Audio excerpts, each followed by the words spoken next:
우리는 매일매일 실수와 잘못을 저지릅니다. 그런데 이렇게 실수와 잘못을 저질렀을 때 유독 그 실수와 잘못에서 벗어나지 못하는 분들이 있습니다. 대부분 책임감이 강하신 분들, 또 양심이 굉장히 민감하신 분들, 예민하신 분들, 완벽주의의 성향을 가지신 분들이 그렇습니다. 그때 그러지 말았어야 됐는데, 다르게 했으면 더 좋았을 텐데, 이런 생각을 하는 거죠. 만약에 회사에 30분 정도 늦었다라고 생각을 해보십시오. 그러면 이런 분들은 머릿속에 온통 후회를 합니다. 어젯밤에 내가 유튜브 보지 말고 일찍 잤어야 됐는데, 아침에 일어나가지고 옷 고르느라고 시간 보내지 말고 그냥 아무거나 입고 왔어야 됐는데, 이런 식으로 자꾸 후회를 하게 되는 거죠. 이런 생각을 심리학에서는 반사실적 사고라고 부른다고 합니다. 과거에 대해서 후회를 하면서 현재 지금 일어난 일과 반대되는 결과를 자꾸 상상을 하는 겁니다. 그러면서 이 반사실적 사고를 하면서 현재 일어난 현실에서 도피하려고 하는 그런 모습이 우리에게 있다라는 것이죠. 회사에서 지각하는 것이야 사소한 일이지만, 인생에서 정말 큰 일이 일어나게 된다면 우리는 그 사건 때문에 오래도록 묶이게 되는 경우가 있습니다. 상처에 묶이고 후회와 죄책감에 빠지게 되는 거죠. 오늘 본문을 보면 아브라함이 약속의 땅에 도착하는 장면이 나오지 않습니까? 사도행전을 보면 아브라함은 갈대아 우르에서부터 하나님의 부르심을 받게 됩니다. 아브라함이 받았던 하나님의 약속이 무엇이었습니까? 내가 너로 큰 민족을 이루겠다. 내 이름을 창대하게 해주겠다. 너는 복이 될 것이다. 너를 축복하는 자를 내가 축복하고 너를 저주하는 자를 내가 저주하겠다. 모든 족속이 너로 말미암아 복을 받게 될 것이다. 놀라운 축복이죠. 그런데 지금 이 약속들은 아브라함의 상황과 전혀 맞지가 않았습니다. 아브라함과 사라에게는 지금 자녀가 없었죠. 고대에서 자녀가 없다라는 것은 요즘처럼 어떤 선택의 문제가 아니었습니다. 후손을 낳지 못하는 것은 그 가정에 있어서 가장 큰 불행이었습니다. 현실적으로 보면 한 세대에서 다음 세대로 상속이 이루어지지 못하게 되고, 자신이 노년이 되었을 때 돌봐줄 보호자가 없게 되는 것이죠. 그러니까 큰 문제죠. 종교적으로 보았을 때도 자녀가 없다라는 것은 그가 섬기는 신에게 저주를 받았다라는 의미였습니다. 이 아브라함의 상황을 보면 하나님의 복과 전혀 맞지가 않죠. 큰 민족을 어떻게 이룰 수가 있겠습니까? 자녀가 없는데 무슨 민족을 이루겠습니까? 그리고 그 이름이 어떻게 창대하게 되고 복이 되겠습니까? 복은커녕 저주의 상징과 같이 사람들에게 여겨지게 될 것입니다. 근데 하나님은 아브라함의 현재 상황과 완전히 반대되는 복을 약속하고 계시는 거죠. 그러면서 아브라함의 그 복을 받기 위해서 따라야 하는 가장 중요한 명령을 내리시는데요, 12장 1절 말씀입니다. 여호와께서 아브라함에게 이르시되 너는 너의 고향과 친척과 아버지의 집을 떠나 내가 내게 보여줄 땅으로 가라라고 말씀을 하십니다. 자신의 고향과 친척과 아버지의 집을 떠나 하나님이 보여주시는 땅, 약속의 땅으로 가라라고 말씀을 하시는 거예요. 그 당시 남자들에게 아버지를 떠난다는 것은 엄청난 위험 부담이었습니다. 왜냐하면 모든 건 시족사회니까 함께 모여 있을수록 모든 것이 다 유리합니다. 그리고 아버지가 돌아가시게 될 때 그 가문을 이어받아야 되고, 조상 대대로 전해져 온 집이며 재산을 물려받고 그것을 이어나가야 될 책임이 있었습니다. 그런데 지금 아브라함이 그것을 다 떠난다, 이것은 그냥 아버지를 버리겠다 그런 의미가 아니에요. 사람들에게 받을 수 있는 그 축복을 의지하는 것이 아니라 하나님의 약속을 선택하겠다라는 믿음의 표현인 것이죠.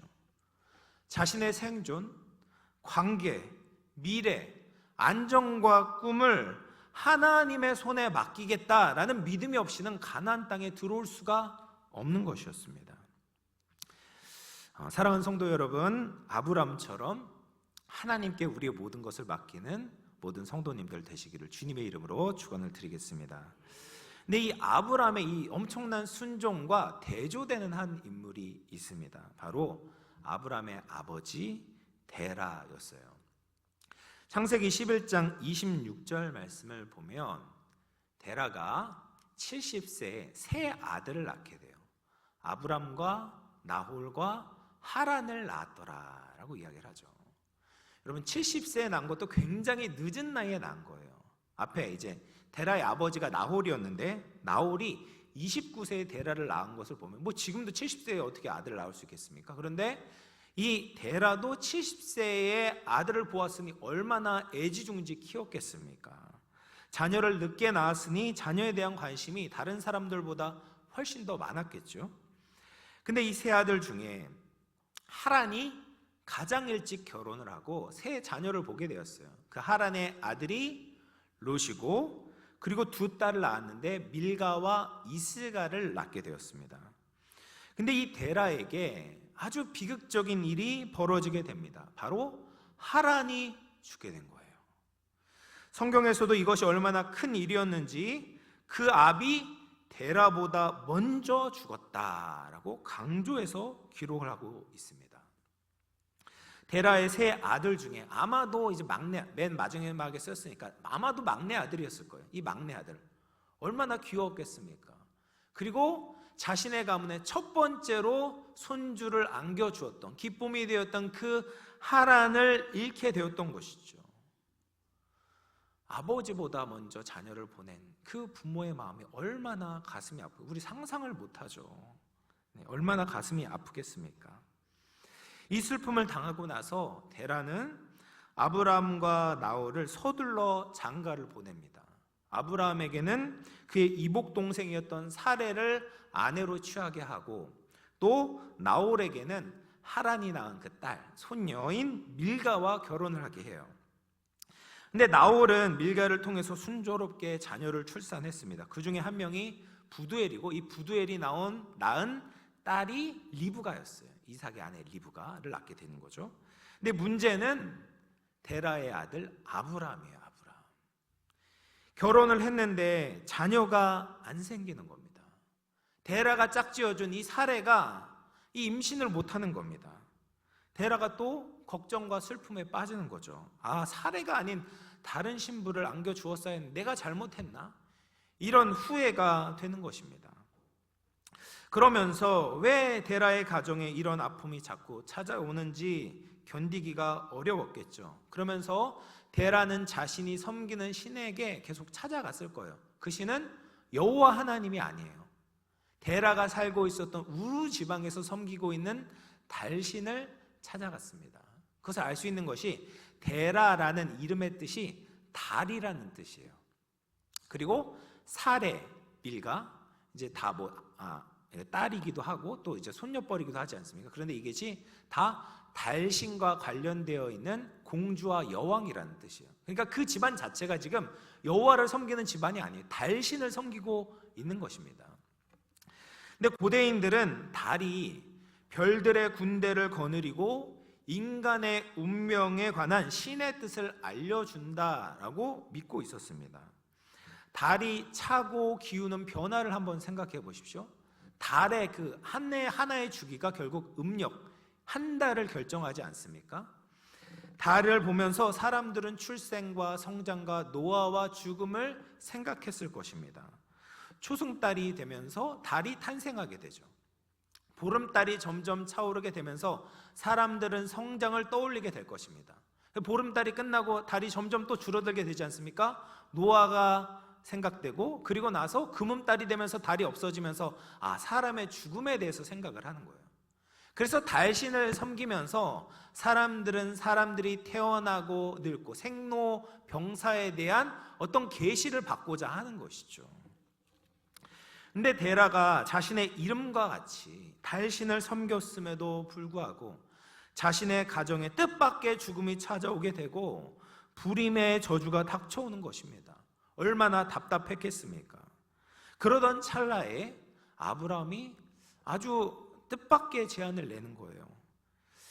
달신의 계시가 아니라 여호와라는 예전에 우리 조상이 섬겼던 그 신이 나에게 찾아오셨다. 그러면서 약속을 해주셨다. 나를 따라오면 이 고향을 떠나서 내가 이끄는 그 땅으로 가게 된다면 새로운 축복을 주시겠다라고 약속하셨다라는 거예요. 데라가 그 이야기를 듣고 얼마나 마음이 흔들렸겠습니까? 데라가 느꼈던 상대적인 불행감이, 박탈감이 굉장히 컸기 때문이죠. 그가 살고 있었던 갈대아 우르라는 도시는 굉장히 부요한 도시였어요. 이 티그리스 강과 유프라데스 강이 만나는 곡창지대였어요. 그리고 문명적으로도 굉장히 발달한 도시였습니다. 그곳에 살고 있는 사람들은 다 행복해 보이는 거예요. 걱정이 없어 보이는 겁니다. 그런데 이 데라의 가족만, 이 행복한 사람들 주위에서 불행이 느껴지는 거예요. 왜 우리 가족만 이렇게 어려운 일들이 생기냐, 이 한탄이 되는 것이죠. 그러면서 이 불행한 아픈 기억을 지우고자 이 고향을 떠나기로 결정을 하는 겁니다. 자신의 아픈 손가락과 같은 그 하란의 아들, 손자인 롯을 데리고, 그리고 애증과 같이 여겨지는 이 아브람과 사레 두 부부를 데리고 자신의 고향 갈대아 우르를 떠나서 먼 길을 출발하게 되는 거예요. 그렇게 여행을 하는데 지치고 힘들 무렵에 굉장히 익숙한 지명의 도시에 도달을 하게 됩니다. 바로 하란이에요. 하란. 자신의 마음에 묻은 아들과 비슷한 이름을 가진 이 하란이라는 도시에 도착을 하게 된 거예요. 그 지역에 가보니까 자기 아들 생각도 나고 또 자기 고향 생각이 납니다. 자기 고향 우르처럼 아주 문명이 발달한 도시였거든요. 게다가 이 하란의 특징이 뭐냐면 자기가 그렇게 섬겼던 달신을 섬기는 곳이었어요. 데라는 아브람을 통해서 더 움직여야 됩니다. 가나안 땅에 들어가야 됩니다라는 것을 들었지만 거기서 머물기로 결정을 하는 겁니다. 여호와의 약속을 따라가는 것이 아니라 자기의 익숙했던 그 달신을 섬기는 그곳, 자기 아들의 이름과 비슷한 그 하란에 머물기로 하는 것이죠. 그래서 하란에서 짐을 풀고 결국 205세의 죽음을 맞이하게 됩니다. 이 데라의 여정을 보면 어떠십니까? 좀 우리의 모습과 비슷한 점이 있지 않습니까? 우리는 모두 어느 정도의 아픔과 상처와 또 책임감을 가지고 있습니다. 그것을 자신이 해결해 보려고 노력을 하는 거예요. 그래서 사례를 짝지어 주기도 하고 떠나기도 하고 애들을 데리고 어떻게든 좀 잘해보려고 노력을 하는데, 그런데 내가 해결하려고 하면 할수록 상황이 꼬일 때가 있어요. 잘 안 될 때가 있습니다. 실패할 때가 있는 것이죠. 그러다가 결국에는 똑같은 곳으로 돌아오는 거예요. 우르를 떠났는데 또 다른 우르인 하란에서 머물게 되는 것이죠. 그런데 우리가 약속의 땅으로 들어가기 위한 조건이 있어요. 그것은 무엇이냐? 떠나야 된다라는 거예요. 떠나야 됩니다. 나에게 찾아온 절망, 나에게 찾아온 슬픔, 그리고 그런 것들을 내가 해결할 수 있다라는 가능성에서부터 떠나야 되는 거예요. 나에게서 희망을 찾는 것이 아니라 하나님의 약속에서부터 희망을 찾는 거예요. 내가 해결하려고 하면 할수록 더 그 절망에 붙잡힐 수밖에 없는 것입니다. 약속의 땅에 들어갈 수가 없어요. 자녀들을 다 부모님들은 사랑하지 않습니까? 그래서 자녀들에게 뭐든지 다 해주고 싶은 것이 부모의 마음이에요. 근데 유난히 이제 자녀들의 모든 것을 다 해결해 줘야 된다라고 생각하는 부모들, 이걸 소위 이제 헬리콥터 부모라고 이야기하는데, 교육학에서는 그런 부모들이 있습니다. 그런 부모들의 특징이 뭐냐면 자녀들에게 일어나는 문제가 모두 다 내 탓처럼 느껴져요. 그래서 자녀들이 만약에 선천적인 질병이 있어요. 그러면 이제 어머니들은 그렇게 생각해요. 내가 임신했을 때 좀 더 좋은 것을 먹었어야 됐는데, 스트레스를 받지 않았어야 됐는데, 그래가지고 내 자녀가 아프다. 자기에 대해서 이제 자책을 하는 거예요. 또 자녀가 좋은 대학에 못 들어가고 또 사회에서 자리를 못 잡았을 때도 비슷한 생각을 하는 겁니다. 그때 안 한다고 했을 때 억지로라도 시키는 건데, 회초리라도 좀 들어가지고 공부를 더 시켰으면 이렇지 않았을 텐데, 그때 내가 잘못했다. 물론 이런 생각이 드는 것이 사람의 마음이죠. 그런데 그 후회 때문에, 그 죄책감 때문에 현재를 제대로 살지 못하는 분들이 있어요. 과거에 일어난 그 사건에 대한 상처 때문에 지금 살아내야 되는 현실을 도피하는 분들이 있다는 거죠. 이것은 하나님이 원하시는 모습이 아닙니다. 오히려 사단이 원하는 거예요. 사단의 특기가 무엇입니까? 정죄예요, 정죄. 과거의 일들에 대해서 계속 우리를 붙잡고 죄책감을 심어주려고 하는 거예요. 사람을 지배하고 조정하려고 하는 겁니다. 나의 잘못에 함몰되어서 현재 우리에게 주신 하나님의 나라를 살아내지 못하게 만드는 겁니다. 그러면서 우리가 가져야 되는 하나님의 자녀라는 자부심과 자존감을 떨어뜨리고 절망의 구렁텅이에 빠지게 만듭니다. 우리가 더 움직여야 할 때, 약속을 붙들고 나아가야 될 때 하란에 거주하게 만드는 거예요. 그러면서 아무것도 하지 않은 채 무기력한 상태로 거류하게 만듭니다.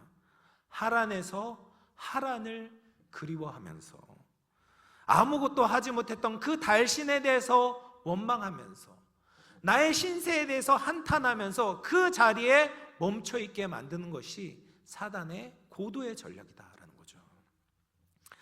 그러면 우리가 왜 과거의 죄책감에 묶여 있는 것이 문제가 될까? 그것은 하나님의 사랑과 용서와 큰 계획을 믿지 못하는 불신이기 때문입니다. 하나님은 예수님 안에서 우리를 용서해 주셨다라고 말씀을 하십니다. 이제 새로운 인생으로 우리를 불러내 주셨어요. 하나님의 비전을 가지고 우리의 삶을 더 아름답게 만드시겠다 약속하셨습니다. 그런데 그것을 믿지 않는 거예요. 그 복은 나의 것이 아니다, 다른 사람의 것은 돼도 내 것은 아니다라고 이야기하는 거예요. 하나님의 말씀보다 내 감정, 내 처지, 내 판단이 더 맞다라는 것이죠. 그래서 그 죄책감은 하나님의 용서를 받아들이지 못하는 불신이 되는 겁니다. 크리스천 치유 전문가인 데이비드 시멘즈라는 굉장히 유명한 사람이 있는데, 이 사람이 자신의 상당 경험을 통해서 이렇게 이야기를 했어요.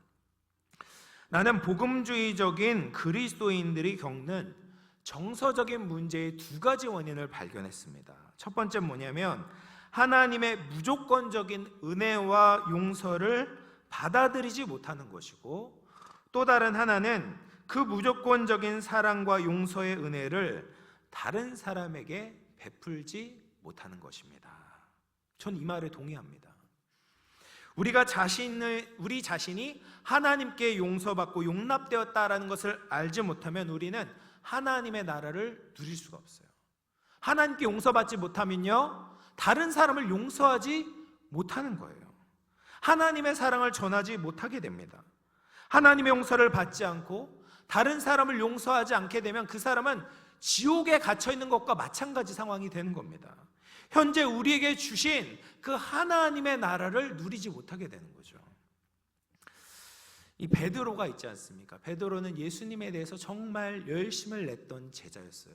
그런데 베드로의 인생을 돌아보면 정말 손발이 오그러들 실수들, 잘못들을 저지릅니다. 예수님께 마태복음 16장에 보면 아름다운 신앙의 고백을 하지 않습니까? 주는 그리스도시요 살아계신 하나님의 아들이십니다. 그래서 바요나 시므나, 이것은 네가 깨달은 게 아니라 하나님이 알게 하신 거야. 그리고 나서 예수님께서 자신이 이제 십자가에 달려 돌아가실 것과 부활하실 것에 대해서 말씀하셨어요. 근데 베드로가 그 이야기를 듣자 예수님을 꾸짖으면서 그런 일은 있으면 안 됩니다.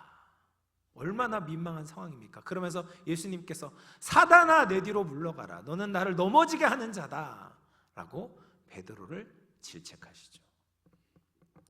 뿐만 아니라 베드로는 예수님이 잡히시던 밤에 다른 사람은 다 배반해도 나는 주님을 배반하지 않겠습니다, 호언장담을 합니다. 그런데 그 밤에 닭이 2번 울기 전에 베드로는 예수님을 3번이나 부인합니다. 말실수가 아니라 의도적인 정신이 똑바로 바뀌어 있을 때 의도적으로 예수님을 부인하는 것이었어요. 자신의 신앙 고백을 뒤집는 부끄러운 허물이었습니다. 근데 예수님께서 부활하셔서 이 배신자 베드로에게 찾아오셨어요. 그리고 베드로에게 물어보십니다. 네가 이 사람들보다 나를 사랑하냐? 3번 물으셨어요. 베드로가 주님, 내가 주님을 사랑하는 줄을 주께서 아십니다. 3번 고백을 하고 예수님은 베드로에게 내 양을 먹이라, 내 양을 치라, 내 양을 먹이라 사명을 맡기십니다. 이것보다 더 완벽한 용서가 어디에 있겠습니까? 근데 그 자리에서 베드로가 이렇게 말했다면 어떻겠습니까? 주님, 저는 주님의 일 감당할 자격이 없어요. 저는 그냥 이 자리에 머물러야 합니다. 주님의 사명을 감당할 만한 자격이 없는 자입니다. 여러분, 이것은 겸손이 아니에요. 불신입니다. 불신. 예수님이 용서해 주셨다고 하면 그 용서를 받아들이는 거예요. 사명을 붙들고 나아가야 되는 것이죠. 약속의 땅으로 나아가는 것이 진짜 겸손한 믿음의 사람인 것입니다. 그래서 베드로전서 1장 18절 19절에 이렇게 이야기합니다.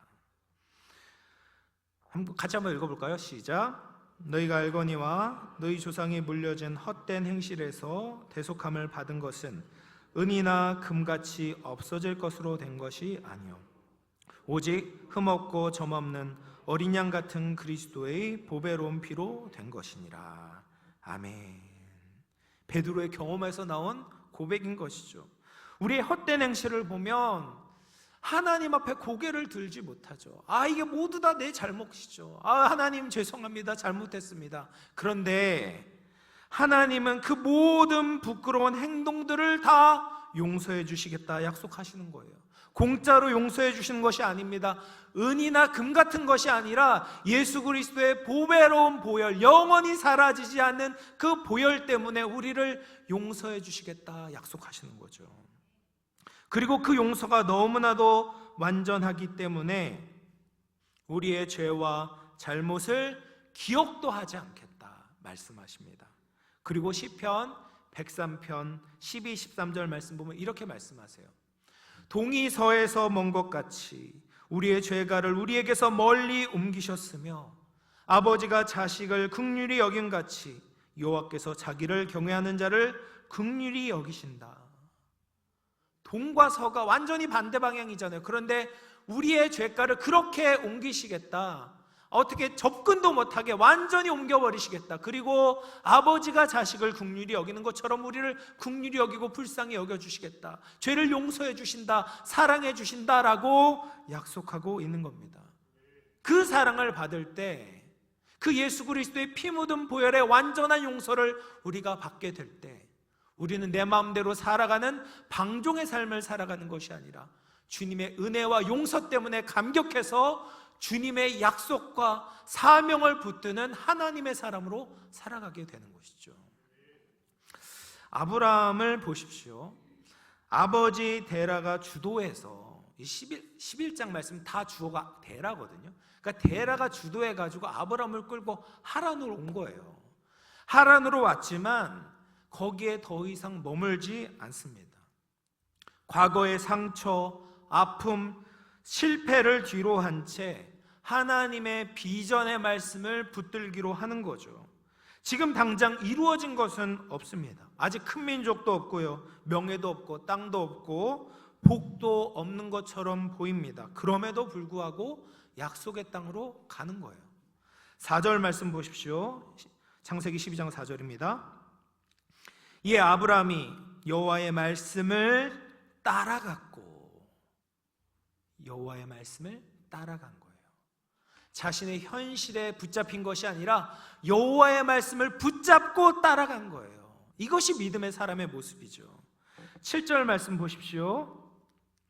여호와께서 아브라함에게 나타나 이르시되 내가 이 땅을 내 자손에게 주리라 하신지라. 여러분, 그 말씀을 듣고 아브라함이 어떤 행동을 합니까? 그곳에서 제단을 쌓는 거예요. 그곳이 어디냐면 세겜 땅 모래 상수리 나무라는 곳이에요. 그냥 나무가 있는 곳이 아니라 가나안 사람들이 그레신을 섬겼던 성소가 있는 장소가 바로 거기였어요. 그런데 그 이방신을 섬기는 그곳에서 여호와를 위한 제단을 쌓고 예배를 드리고 여호와의 이름을 부르는 거예요. 그것이 아브라함이 해야 하는 일이었습니다. 나의 상황에 묶여 있는 것이 아니라 하나님의 말씀을 따라가는 거죠. 여호와를 예배하는 겁니다. 그러면 그곳이 우리에게 주신 땅이 되고 그곳이 하나님의 나라가 되는 것입니다. 우리에게 무엇이 크게 보입니까? 내 현실, 내 상처, 내 감정, 내 실패, 이런 것들이 우리를 묶게 되면 우리는 하나님을 진정으로 예배하지 못합니다. 주님이 나를 용서하시고 나를 사랑하시고 너는 복이 될 것이다 말씀을 하셔도 우리가 하나를 떠나지 못한 채 주저앉는다면 그 인생에는 소망이 없습니다. 회복이 없고 비전이 없는 것이죠. 믿음은 나를 보는 것이 아니라 하나님의 약속의 말씀을 듣는 것입니다. 박복해 보이는 인생이어도 하나님의 손에 붙들리면 복이 될 것이다 라고 믿는 것입니다. 아직 자녀가 없어도 하나님이 말씀하셨으니 큰 민족이 될 것이다 라고 확신한 겁니다. 아직 아무것도 손에 쥐어지지 않아도 주님이 약속의 땅이다 라고 말씀을 하시면 그곳에서 예배를 드리는 거예요. 하나님의 말씀이 지금 나에게 주어진 현실보다도 훨씬 더 큰 능력이 있다는 것을 믿을 때 우리는 예배하게 되는 거죠. 하나님의 약속을 믿을 때 세상 속에서 하나님의 거룩한 이름을 선포할 수 있습니다. 하나님은 바로 지금 우리가 있는 그곳에서 아브라함처럼 하나님의 말씀 때문에 믿음으로 예배하기를 원하십니다. 이 노블이라는 영화가 있습니다. 크리스티나 노블이라는 이제 한 여성의 실화를 바탕으로 만든 영화입니다.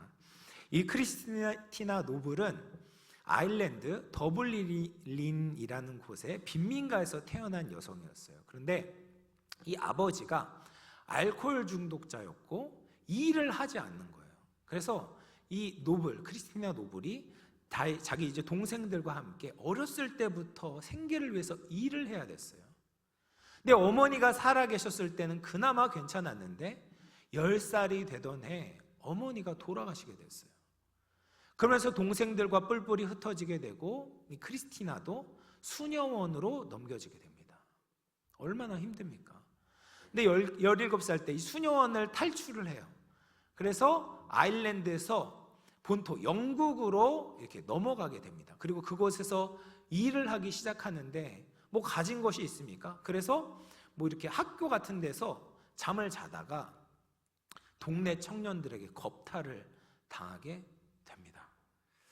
그리고 그 후에 이제 남편을 만나서 결혼도 하고 자녀도 낳게 되지만 모든 생계를 이 크리스티나가 책임을 져야 했다라고 해요. 얼마나 그 운명이 참 기구합니까? 불쌍합니까? 절망스럽습니까? 근데 그러던 중에 신문과 TV를 통해서 이 월남 전쟁에 대한 뉴스를 보는 거예요. 근데 그 월남전에 있는 그 베트남 안에 있는 그 불쌍한 아이들이 그녀의 마음 가운데 들어오는 겁니다. 그래서 저 아이들을 위해서 무엇인가 해주고 싶다라는 꿈을 갖게 된 거예요.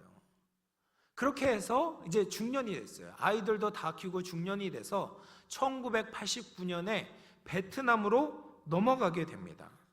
그리고 거기서 버려진 아이들을 하나 둘씩 돌보면서 기업들에게 후원을 받아서 의료시설과 학교를 짓게 되는 거예요. 그리고 마침내 크리스티나 노블이라는 그 어린이 재단을 설립하게 되고 그 재단을 통해서 베트남과 몽골에 있는 70만 명의 고아들을 돌보는 사역을 감당하게 되었어요. 그리고 이 크리스티나 노블은 전 세계에서 가장 존경받는 여성 20인에 선정되게 되었습니다. 크리스티나 노블은 참 험악한 인생을 살았죠. 그런 상황 가운데서 그녀는 얼마든지 자기 인생을 비관하면서 원망하면서 살 수 있었습니다. 그러나 그는 그 기막힌 고통의 시간 속에서도 자신의 삶 속에 하나님의 크신 목적이 있다는 것을 잊지 않았어요. 그리고 그 특별한 경험 때문에 자기처럼 버려진 베트남 사람들을, 베트남 아이들을 돌보는 꿈을 꾸게 되었고, 결국에는 하나님의 꿈을 이루는 놀라운 인생이 되었던 것이죠. 사랑하는 성도 여러분, 여전히 우리의 인생을 붙잡고 있는 것이 있습니까?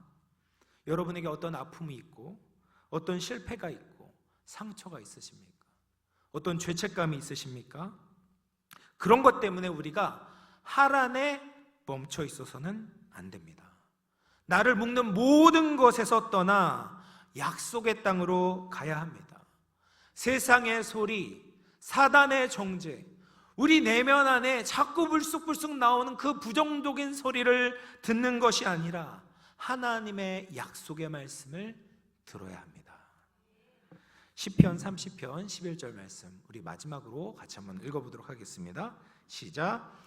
주께서 나의 슬픔이 변하여 내게 춤이 되게 하시며 나의 베옷을 벗기고 기쁨으로 띠띠우셨나이다. 아멘. 하나님께서는 당신이 택한 백성들을 위해 행하신 일에는 실패가 없습니다. 주께서 나의 슬픔을 변하여 기쁨이 되게 하실 줄로 믿습니다. 나의 베옷을 벗기셔서 기쁨의 옷으로 입혀주실 줄로 믿으시기를 바랍니다. 아브라함과 같이 약속의 자리로 나오십시오. 예배의 자리, 사명의 자리로 나오시기를 바랍니다. 하나님의 약속의 말씀을 따라서 우리에게 주신 그 약속의 땅에서 주님을 예배하며 하나님의 나라를 이루어가는 우리 모든 영암의 성도님들 되시기를 주님의 이름으로 축원을 드립니다.